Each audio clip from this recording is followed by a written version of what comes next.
থেকে এই গণভবনে কে বসবে এই সিদ্ধান্ত আর আসবে না। ভারতের দাদাগিরি এই বাংলাদেশে আর চলবে না।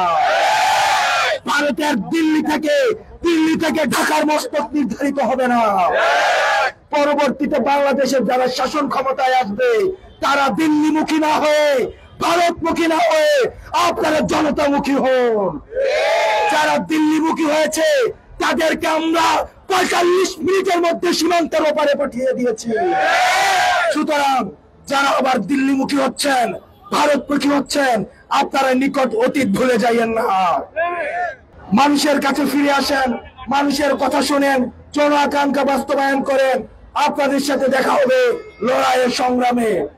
এখনো পর্যন্ত স্বীকৃত দৃশ্যমান কোন খুনির এখনো পর্যন্ত বিচার নিশ্চিত হয় নাই। এখনো পর্যন্ত আমরা দেখেছি বিডিআর হত্যাকাণ্ডের কোনো বিচার নিশ্চিত হয় নাই।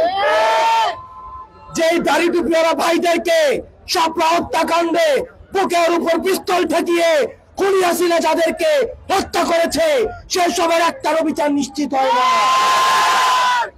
প্রিয় সহযোদ্ধা, গত 16 বছরের নির্বিচারে হত্যাকাণ্ডের বিচার নিশ্চিত হয় নাই।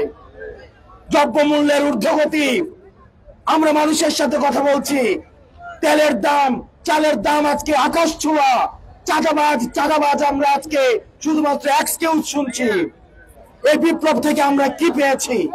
আমাদের কথা ছিল নতুন রাজনৈতিক বন্দোবস্ত হবে, 24 পরবর্তী বাংলাদেশে প্রত্যেকটা খেটে খাওয়া মানুষের অধিকারের স্বীকৃতি হবে। কিন্তু আজকে এতদিন পরেও, 6 মাস পরেও আমরা দেখছি আমাদের শুধুমাত্র চাঁদাবাজের পরিবর্তন হয়েছে, দখলদারের পরিবর্তন হয়েছে।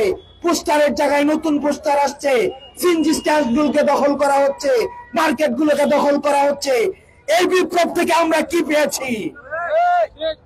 আমাদের যারা লেখক ছিল তারা স্বাধীনভাবে লিখতে পারে নাই, যারা মিডিয়া ছিল তারা স্বাধীনভাবে বক্তব্য প্রচার করতে পারে নাই, রাজনৈতিক দলগুলো রাস্তায় নামতে পারে নাই। বছরের পর বছর মিথ্যা মামলায় তাদেরকে জেলে থাকতে হয়েছে।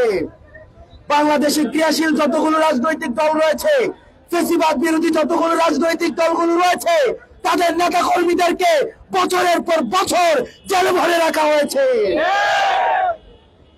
আমরা দেখেছি এই দীর্ঘ 1.5 যুগের অপশাসনের পরেও আমরা এই ফ্যাসিস্টদের বিরুদ্ধে, আমরা এই আন্দোলনের পরে ব্যক্তি স্বার্থের কাছে আমরা মাথা নত করেছি।